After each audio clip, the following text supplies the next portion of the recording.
세상의 모든 책은 도약을 위해서 기록된 것이 아닌가라는 생각이 들었습니다. 퇴보하기 위해서 책을 쓰는 사람은 아마 거의 없을 것입니다. 우리가 현실의 영역에서도 책을 읽고 또 삶을 열심히 살아가는 이유가 무엇이겠습니까? 지금보다 더 나은 것을 추구하는 그런 의지와 모습 때문이 아니겠습니까? 정신적인 영역도 마찬가지고 영적인 영역도 마찬가지고 모든 영역에서 어떤 영역을 다루든지 간에 모든 책은 도약의 개념을 가지고 섰을 것입니다. 우리가 2024년을 시작하면서 계획을 세우는 것도 다 도약을 생각하기 때문에 그렇게 하는 것이죠. 성경도 마찬가지죠. 어느 구절을 보시든지 간에 우리의 영적인 도약을 위한 말씀들입니다. 그래서 그런 면에서 2024년을 보내시면서 하나님 말씀을 면밀하게 검토하고 읽으면은 또 적용하신다면은 큰 영적인 성장을 이루실 수가 있을 것입니다. 요즘에 제가 새벽기도를 만들면서 그 강론지를 만들면서 그 전까지는 딱 A4 용지 한 장 안에 다 이렇게 집어넣으려고 굉장히 애를 많이 썼습니다. 그렇게 하다 보니까 어떤 부분들은 너무 간략하게 설명이 되기도 하고 이해할 수 없는 것들이 좀 이렇게 들어가기도 했어서 요즘에는 그냥 이렇게 조금 분량이 넘더라도 설명이 필요한 부분들은 설명을 다 하려고 그렇게 하고 있습니다. 그러다 보니까 시간이 많이 걸리기도 하는데 가장 당황했던 성경책이 골로새서 1장입니다. 1장에 대한 설명이 100페이지가 되더라고요. 100페이지를 한 페이지로 요약하려고 하니까 이건 무리가 되는 거예요. 그 다른 책을 딱 보니까 그 60페이지 정도의 분량으로 설명하고 있고 또 다른 책 보니 30페이지를 가지고 설명하고 있더라고요. 그렇게 읽다가 190페이지를 읽었습니다. 결국 한 페이지 정도로 정리를 하긴 했었는데 무슨 말인지 모르게끔 정리가 되어 있는 것이죠. 그렇다 보니까 로마서를 할 때는 조금 더 분량을 쓰더라도 알아들을 수 있게끔 그렇게 정리를 한 것입니다. 그렇게 하는 이유가 있습니다. 우리가 성경을 읽어 나갈 때에 이해하기 힘든 용어들이 굉장히 많이 있거든요. 저도 마찬가지죠. 사전을 봐야 되고 주석을 봐야 됩니다. 네, 그런 차원에서 우리가 하나님 말씀을 천천히 하나하나 살펴가다 보면은 어느새 우리가 믿음의 성장, 믿음의 도약을 이루어가는 그런 모습을 볼 수 있지 않을까. 네, 그런 마음에서 그렇게 준비하고 그렇게 나누고 있습니다. 지금 고린도전서를 하고 있는데 우리가 고린도전서를 한번 다룬 적이 있습니다만은 그러다 쭉 다시 한번 읽으면서 천천히 따라오시면은 또 그러다 보면 어느 순간 우리가 굉장히 많이 성장해 있는 모습을 충분히 보실 수 있을 것입니다. 지난주 저는 교회의 현실이라는 측면에서 도약의 이유를 말씀을 드렸습니다. 오늘은 조금 다른 관점에서 신학적인 측면에서 도약의 이유를 말씀드릴 필요성을 생각하게 되었고 그래서 정리하여 말씀을 드리고자 하는 것이죠. 이 갈라디아서 4장을 보시면은 어떤 내용이 나와 있는가 하면은 아버지와 아들의 관계를 설명하는 그런 내용이 나와 있습니다. 보시면은 2절 같은 경우 후견인 아버지도 나오고 후견인 청직 이런 표현이 나오고 3절에 어렸을 때에 또 종노릇 또 4절에 보시면 아들 또 5절에도 아들의 명분 또 6절에 아들 또 아빠 아버지 또 7절 끝부분에 유업을 받을 자 상속자 그런 개념이 나오고 있는 것을 보게 됩니다. 바울은 이 부분을 다룰 때에 특별히 어떤 용어에 중점을 두고 다루고 있는가 하면 5절입니다. 5절 두 번째 줄에 보시면은 우리로 아들의 명분을 얻게 하려 하심이라. 한글 성경은 정확하게 번역을 해내지 못하고 있는데 양자의 명분입니다. 양자의 명분을 얻게 하려고 하셨다라는 표현입니다. 6절에서는 아들이 아들입니다. 그러나 5절의 아들은 양자로 보시면 되겠습니다. 한 번씩 이렇게 정리해 두시면은 다시 성경 읽을 때 도움을 받으실 수가 있을 것입니다. 바울은 여기서 의도적으로 로마 당시의 입양 제도를 가지고 와서 설명을 좀 하고자 한다는 것이죠. 그 입양 제도를 언급하면서 여기서 자신이 갈라디아 교회 성도들에게 하고 싶은 얘기를 담고 있다는 겁니다.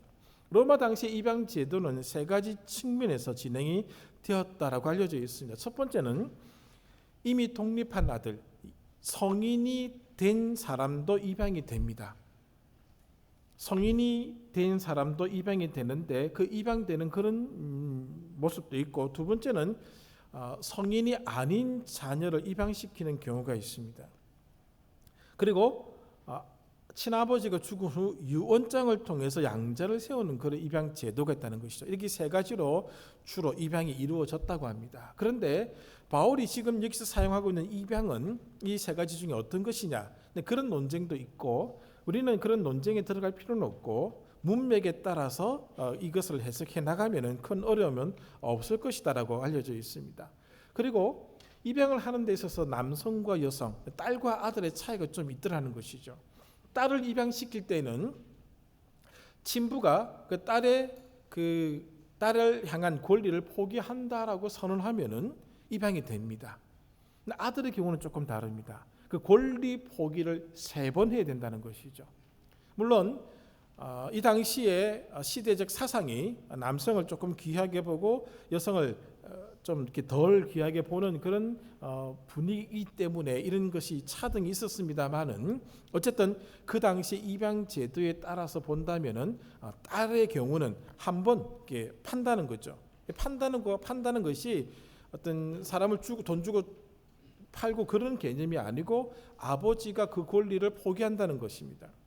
한번 포기함으로 딸은 입양이 되는데 아들은 3번의 절차를 통해야지만이 그 친부로부터의 권리가 끊어지는 것입니다. 그만큼 아들 입양의 그 순서는 조금 복잡한 순서를 밟게 된다는 것이죠. 입양 절차를 밟을 때에는 다음과 같은 사람들이 있어야 됩니다. 친부가 있어야 되고, 양부가 있어야 되고, 아들이 있고, 그 친부가 아들을 이제 넘겨줄 때 받아들이는 양수인이 있고, 또 그것을 법적으로 잘 처리가 되고 있는지를 쳐다보고 있는 치안관이 동석을 해야 된다고 합니다.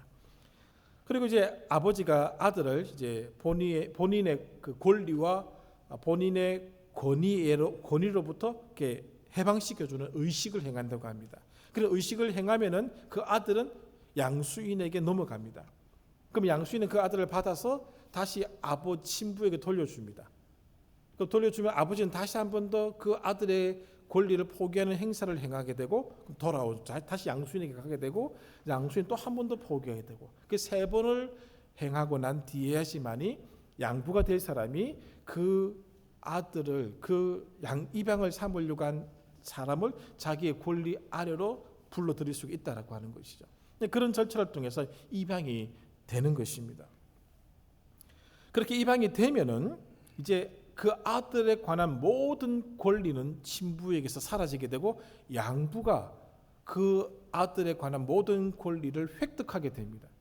그 다음부터는 친부는 그 아들에 대해서 그 어떤 법적인 요구도 할 수가 없습니다. 권한이 다 끊어진다는 것이죠. 친부에 대해서 완전하게 자유롭게 되고, 양부에 대해서 양부의 권리에 종속되는 겁니다. 이것을 가지고 지금 이 설명을 해주고 있는 것이죠. 그런데 로마법에 따르면은 입양이 된 아들에게 주어지는 혜택이 약 3가지 정도가 있습니다. 첫 번째는 만약에 그 아들이 빚을 지고 있었으면 그 모든 빚에 대한 탕감이 이루어집니다. 양부가 다 갚아준다는 것이죠. 모든 빚에 대해서 양부가 다 갚아줌으로 더 이상 그 부분에 염려할 필요가 없게 된다는 것이고, 두 번째는 새 아버지의 가족이라는 새로운 신분을 얻게 됩니다. 그리고 세 번째는 그 새 아버지 양부의 유산을 받을 상속자가 되는 것이죠. 우리가 생각하는 것보다 조금 더 강력하게 이런 일들이 이루어지고 있는 것을 볼 수 있습니다. 입양된 자는 전혀 새로운 인생을 살아갈 수 있게 된다는 것이죠. 바울은 이 입양 제도를 가만히 들여다보면서 오늘 이 입양 제도 내용 안에 신학적인 의미를 부여해서 설명을 해주고 있습니다. 하나님 아버지께서 우리를 입양하셨습니다. 5절 끝부분에 나와 있는 것처럼 율법 아래에 있는 자들을 속량하시고, 그러니까 친부 아래에 있던 우리들을 대가를 치러서 가지고 오셔서 우리로 양자의 명분을 얻게 하셨다는 것이죠. 그렇게 하셨기 때문에 우리의 죄의 부채를 다 탕감받은 것입니다. 인간은 자신의 힘으로 자신의 죄의 문제를 해결할 수가 없습니다. 오늘 우리를 사신 분이 우리의 죄의 문제를 다 해결하신 것입니다. 양자 제도 속에 있는 이 모습에서 바울은 신학적인 아이디어를 얻은 것이죠. 두 번째는 그렇게 됨으로 우리는 하나님의 가족이 되었습니다. 새로운 신분을 얻게 된 것이죠. 그전에는 사탄의 자녀의 신분 속에 있었었는데 이제는 하나님의 자녀가 되는 새로운 신분을 얻게 된 것이죠. 그리고 하늘의 유업을 상속받을 수 있는 상속자가 된 것입니다. 7절에 있는 것처럼 내가 이후로는 종이 아니요 그쪽에 소속된 자가 아니요 아들이라는 것이죠. 하나님의 아들이면 하나님으로 말미암아 유업을 받을 것이다. 상속자가 되었다는 것이죠. 바울은 하나님의 양자들, 하나님의 양녀들을 가리켜서 하나님께서 세워주신 상속자다라고 말씀을 하고 있다는 것입니다. 우리 신분이 이렇게 바뀌었다는 것이죠. 그렇게 되고 난 뒤에는 그 양자로 입양되고 양녀로 입양되는 순간 이 양자와 양녀들에게는 새로운 직분이 수여됩니다. 해야 될 일이 있다는 것이죠. 그것은 무엇인가 하면은 새 아버지의 명예를 위해서 사는 일입니다. 단순히 양부들이 그냥 양자를 얻는 것에서 끝나는 것이 아닙니다. 저 사람 그가 빚진 거 다 갚아주고 새로운 신분 주고 내 재산 물려주기 위해서 애를 뽑았다. 그런 개념이 아니고요. 그렇게 양자 삼는 까닭이 있어서 가장 중요한 이유는 새 아버지의 가문과 명예를 더 높이게끔 하기 위해서 그 사람을 양자로 삼는다는 것이죠.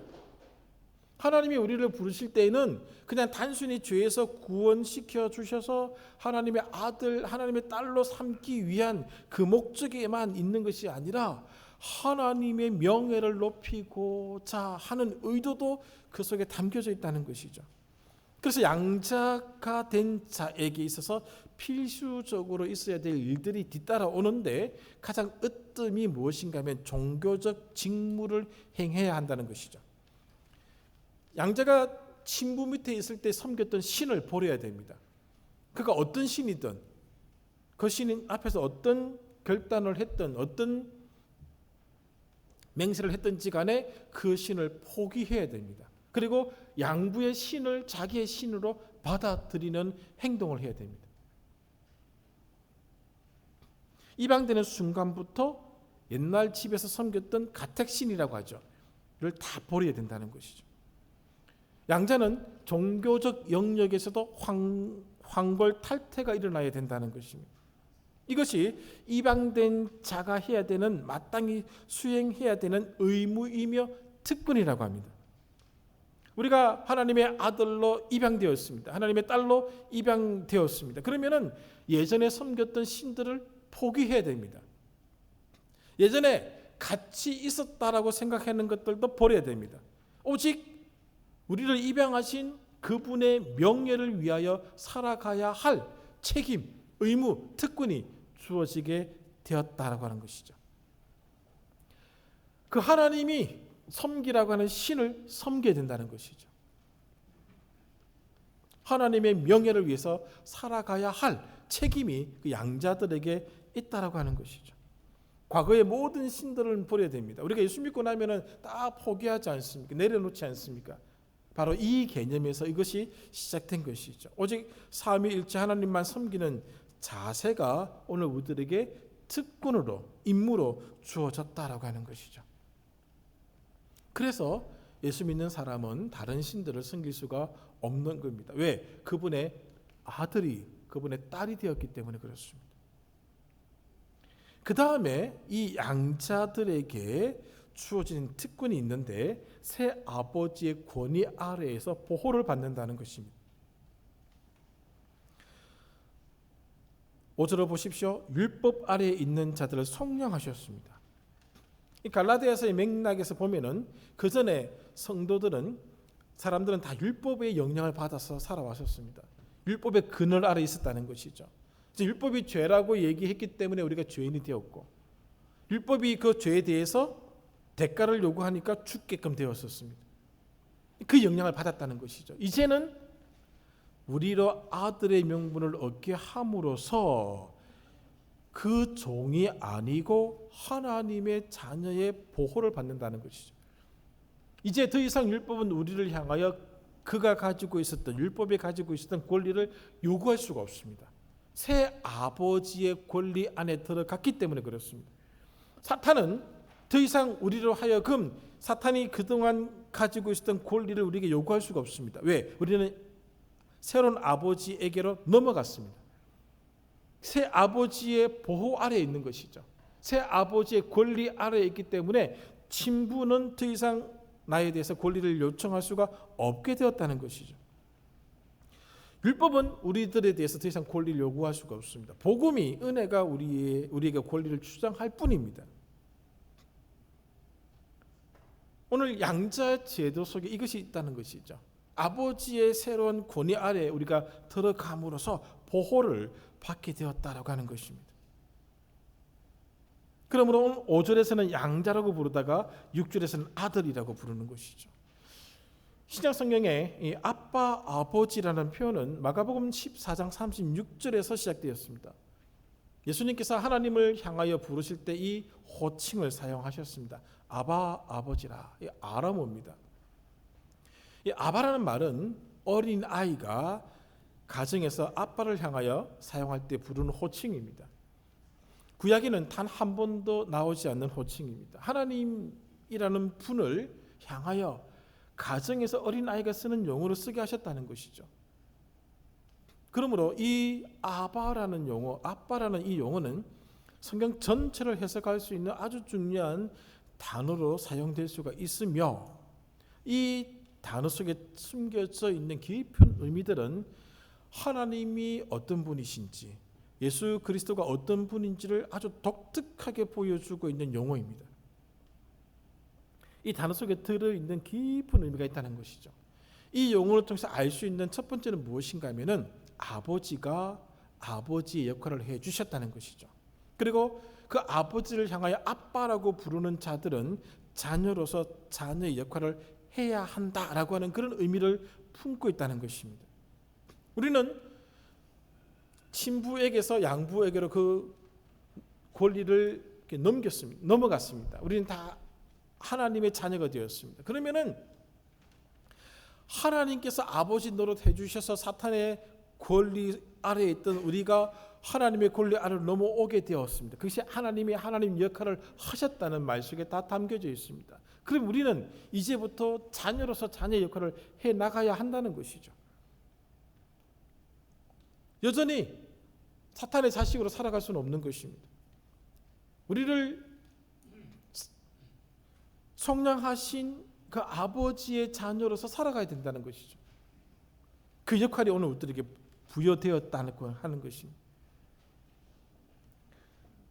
이 본문에서 발견되는 교훈이 있는데, 사도 바울은 로마 당시 이방 제도의 한계를 보았습니다.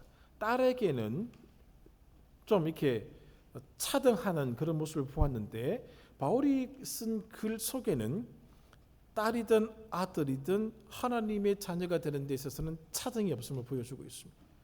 다 똑같다는 것이죠. 아들은 3번 그 권리를 넘겨주는 의식을 취하지만은 바울이 얘기하는 하나님의 자녀가 되는 그런 과정 속에서는 그런 차등이 없다는 것이죠. 구한말 이 땅에 복음이 들어올 때에 다 복음이 큰 역할을 할 수 있었던 가장 큰 것 중에 하나가 차별을 끊어버린 것이죠. 언젠가도 말씀을 드렸던 것처럼 승동교의 초대 장로는 백정 출신의 박성춘이라는 분입니다. 양반이 초대 장로로 선출된 것이 아닙니다. 또 어떤 교회는 이런 교회도 있었다고 합니다. 한때 양반이 있었고 그 양반의 종이 있었습니다. 하인이 있었습니다. 이 두 사람이 같은 교회를 다녔는데 이 두 사람 모두가 장로 투표에 올라가게 된 겁니다. 그런데 하인 출신의 사람이 먼저 장로가 되었습니다. 승동교회는 그것들 갈라지지 않습니까? 한때. 그런데 이 한때 주인이었던 양반이 이 자기 하인이었던 이 장로를 잘 섬겨서 교회를 아름답게 성장시켜 나갔던 그런 기록도 있다는 글을 읽었습니다. 하나님 앞에서는 차등이 없고 차별이 없다는 것이죠. 바울은 이 양자 제도를 자기의 글 속에 옮겨오면서 로마 제국은 차등을 두었지만은 복음 안에서는 차등이 없음을 보여주고 있다는 것이죠. 성경이 시대 사상을 뛰어넘었음을 보여주고 있는 장면이 되는 것입니다. 예수 그리스도 안에서는 남녀의 차등이 없습니다. 귀하고 천한 것의 차등이 없습니다. 권력 유무의 차등도 없습니다. 또 하나는 성도는 삼위일체 하나님의 영광과 명예를 위해서 살 것을 명령받았음을 오늘 본문이 보여주고 있다라고 하는 것이죠. 당시 입양된 양자들이 새 아버지의 명예를 위해서 살아가야 했던 것처럼 오늘 하나님께 입양된 모든 시대의 모든 양자들은 하나님의 영광을 최고의 가치로 여기고 살아야 한다는 책임이 의무가 부여되었다는 점입니다. 제가 어릴 때 컸던 교회의 연구 목표가 있습니다. 감사와 화목과 충성으로 하나님을 영화롭게 하자입니다. 감사와 화목과 충성으로 하나님을 영화롭게 하자. 핵심은 하나님을 영화롭게 하는 데 있습니다. 무엇을 가지고 살아가든지 오늘 우리가 무엇을 가장 앞세우든지 간에 결론은 하나님께서 영화롭게 되셔야 한다는 것이죠. 우리가 어떤 신분으로 살아가든지 우리가 어떤 일을 하든지 오늘 우리 인생의 목표는 무엇이라? 하나님을 영화롭게 하는 것입니다. 하나님의 이름을 명예롭게 하는 것이 그 명예를 드러내는 것이 오늘 우리가 맡은 우리의 특권이고 직무라는 것입니다. 고린도전서 10장 31절을 보십시오. 그런즉 너희가 먹든지 마시든지 무엇을 하든지 다 하나님의 영광을 위하여 하라. 양자된 자들에게 주시는 말씀이죠. 무엇을 위해서 살아가고 계십니까? 무엇을 위해서 기도하고 계십니까? 다 하나님의 영광을 위해서 하셔야 됩니다. 그것이 오늘 하나님의 부르심을 받은 딸과 아들들에게 주어진 임무입니다. 직분입니다. 이것이 바로 하나님께서 우리가 숨을 쉬도록 해주시는 이유이시고 우리의 심장이 뛰도록 해주시는 이유가 되는 것이죠. 이것을 하지 않는다라고 하면은 굳이 심장이 뛰게끔 해주실 이유가 없다는 겁니다. 굳이 우리가 숨을 쉬도록 해주실 이유가 없다는 것이죠. 나를 위해서 살아가는 인생이라면 굳이 그것을 하나님이 해주실 이유가 어디 있겠습니까? 오늘 새벽에 다루었던 고린도전서 5장 안에 육신이라는 표현이 나옵니다. 육신이라는 표현은 육체적인 몸을 가리키는 것이 아니라 자기 생각대로 살아가고자 하는 의식, 주장 그런 모습을 가리킬 때 육신이라는 표현을 바울이 썼습니다. 그렇게 살아가고자 하는 자의 심장을 뛰게 하실 이유가 없습니다. 거두어 들이셔도 괜찮습니다. 그런데 그렇게 하지 않는 이유는 기다리고 계신 것이죠. 그런 삶, 하나님의 명예를 드러내는 삶을 살아가기를 기다리시기 때문에 그 심장을 오늘도 뛰게 하시는 것이지 그렇지 않으면 굳이 그렇게 하실 이유가 어디 있겠습니까? 이것을 알고 살아가는 것 우리가 추구해야 될 도약이라는 것이죠. 이것 때문에 우리가 도약해야 되는 것입니다. 하나님의 명예를 드러내기 위해서 도약을 하는 것이죠. 우리의 이름을 높이는 것이 아닙니다. 우리의 야망을 성취하는 데 목적이 있는 것이 아닙니다. 우리의 이름을 역사의 한 줄에 남기기 위해서 도약하는 것이 아닙니다. 하나님의 명예를 드높이기 위해서 도약하는 겁니다. 신앙의 도약, 믿음의 도약, 영적인 도약은 하나님의 자녀로 산다는 데 다 포함되어 있습니다. 예수 그 이름을 위한 삶을 산다는 것이죠. 1986년으로 기억합니다. 성명희 시인이 여러 시를 썼지 않습니까? 그 주찬양 1집으로 기억하고 있는데 어제 한번 쭉 다시 들어보았습니다. 예수 그 이름, 그 이름을 위한 삶을 사는 것, 그 자체가 이미 도약이죠. 탕자를 한번 생각해 보십시오. 집을 떠나기 전에 탕자와 집에 돌아온 탕자의 생활은 거의 같을 것입니다. 아버지 밑에서 일을 하는 것이죠.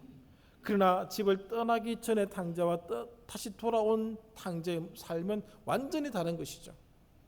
떠나기 전의 탕자는 자기 자신을 위한 삶을 사는 탕자였고, 다시 집으로 돌아온 탕자는 아버지를 위한, 아버지의 명예를 위한, 아버지를 향한 삶을 사는 탕자라는 것입니다. 이것이 도약입니다. 이제 우리에게는 하나님의 명예와 그 영광이 최우선이 되어야 된다는 것이죠. 우리는 사라져도 괜찮습니다. 세례요한이 말씀했지 않습니까?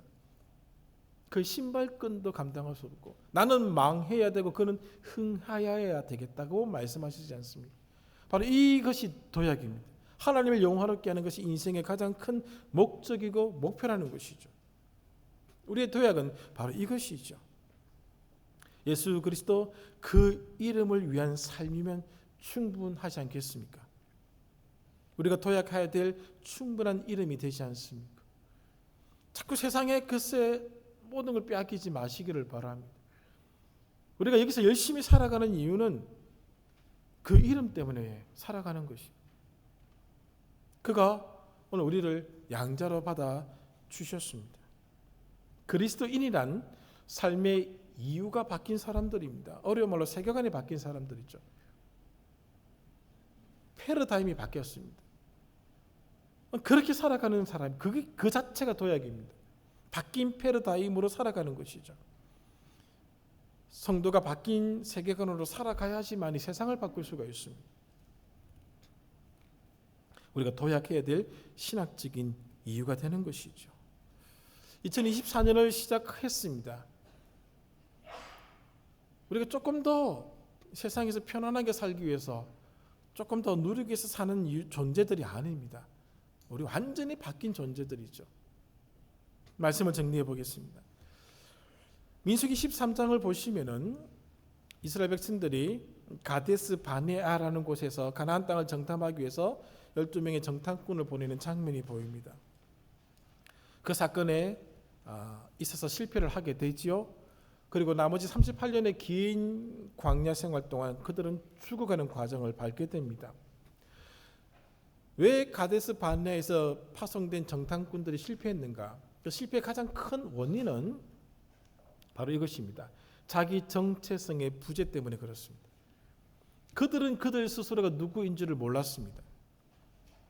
자기들이 누구인지 모르고 가나안 땅에 들어가서 보니까 아낙 자손이 있는 겁니다. 거대한 민족이 있는 겁니다. 잘 꾸며진 성곽이 있는 것을 보게 된 겁니다. 잘 갖춰진 제도를 본 것입니다. 감히 자기들 같은 사람들이 그 땅을 정복할 수 있을 것이라고 여기지 못했습니다. 그들은 그들을 어떻게 인식했는가 하면은 우리는 메뚜기라 그렇게 인식했습니다.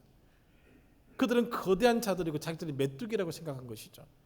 그들이 놓쳤던 것이 무엇인가 하면은 위대하신 시간을 만드시고 공간을 만드시고 역사를 만드시고 주관하시는 하나님과 언약을 맺은 백성이라는 자기 정체성을 그들은 잊어버린 겁니다.